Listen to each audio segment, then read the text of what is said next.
If I was forced to pick one word to describe American Christianity, I would pick diverse. American Christianity is crazy diverse. There are so many different flavors of American Christianity that it puts the Coca-Cola freestyle soda dispenser to shame. Coca-Cola boasts that you can get 165 different soda combinations in the one machine. I prefer vanilla cherry cola myself. But that is nothing on American Christianity. We have Baptists, Presbyterians, Congregationalists, Roman Catholics, Assembly of God, Lutherans, Episcopals, Quakers, Mennonites, and more. And each of those have their own flavor combinations. There are the Free Will Baptists, the Independent Baptists, Particular Baptists. And if I kept going on with all the Baptists, we'd be here a while. Which makes the task of writing a history of Christianity in America a daunting challenge for the historian. And Mark Granquist tackles this challenge with his 2025 release from Baker Academic. Now, I gotta say, this is one book that I love the look of it, the black and white images around representing the various stages of church history, and then that orange, red color in the middle. It really pops. This is a great looking book. And one of the things I love about this book is one of my biggest complaints about it highlights one of the book's strengths. At times, this book reads a lot like a textbook. It's just coloring in the numbers of American Christian history. And so it feels a little sterile at sometimes in its coverage of all the characters and movements of American church history. This at times doesn't make for the most intriguing read, but at the same time, the style and the presentation of this book protects the author and the reader from a lot of the bias that is a problem in many church history works. So if I was a college professor teaching on church history and I was looking for a book that covers the American church, this would probably end up being my pick. And if you have a few more minutes, I would like to tell you a little bit more about a history of Christianity in America. Welcome to Rev Reads. If you want to discover more books that will help you to see the big picture of American church history, please subscribe to the channel to stay up to date with my latest book reviews. Also, give this one a like, share it with other people because your shares helps others know about the work of Mark Granquist.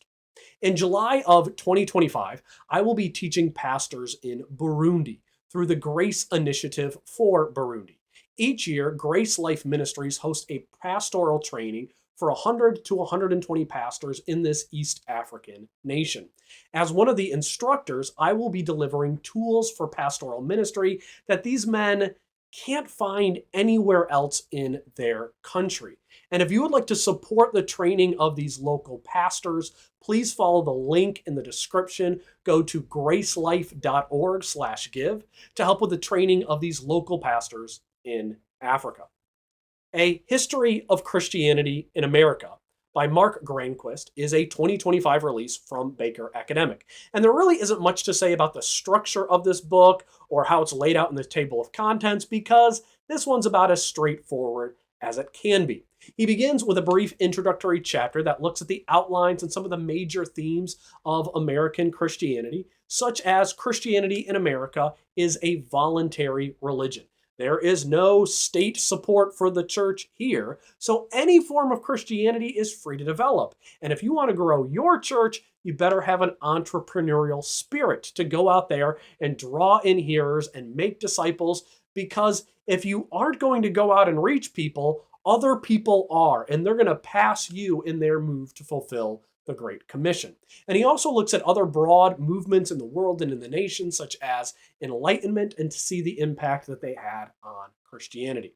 Following what I thought was a very good overview first chapter, Granquist simply walks the reader from era to era to era, covering the history of Christianity in America. He starts with the arrival of Christians into America and the various circumstances that led to the advancement of one group or the falling away of another group or the start of entirely new denominations or cults.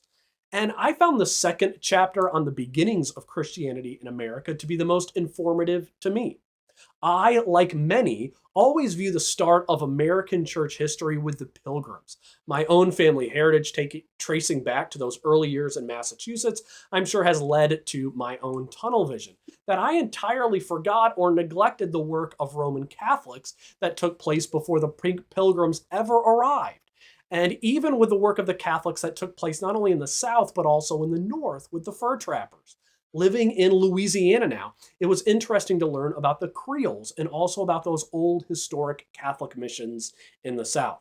And I'm pointing that out to say that Granquist covers so many bases, so many aspects of Christianity, none of them in real depth, but it's the breadth that is impressive here. That makes me struggle to imagine that someone could read this book and not come away learning something new that they didn't know about before in the church in America.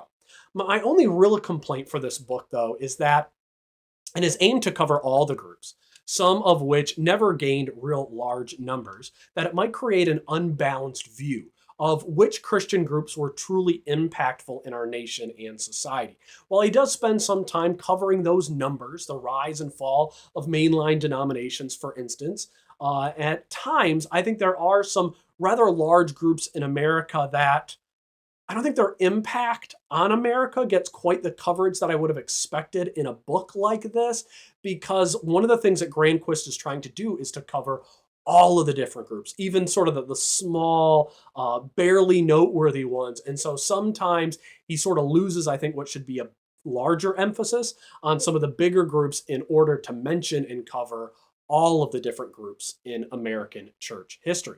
One of the best parts of the book, though, is how Granquist points to the ways that social and political movements impacted the church. There were a few times where I was reading this book and I was like, hmm, this says it's a history of Christianity. This is about the church, and what I'm reading here seems to be more about politics. But he always does a great job whenever he's covering something political or social to then circle back and show why and how that particular, if it be a political issue, why it had such a major impact on the church. And I really appreciated those connections. And some of them I hadn't seen before, and they were really impactful on church history. Another insightful part of what you'll discover in Granquist's work, and I felt like for me, this was a great emphasis in the book, and that was to point out how Christianity was really a minority, a small part of America in the years leading up to, during, and right after the Revolutionary War. If America was to go back to the society and the culture that we had at the time of the American Revolutionary War, the first thing that would need to happen is millions of people would need to stop going to church. The growth of the Baptists alone helps to illustrate this point. In 1784, there were only 35,000 Baptists in America. In 1790, that number had grown to 65,000.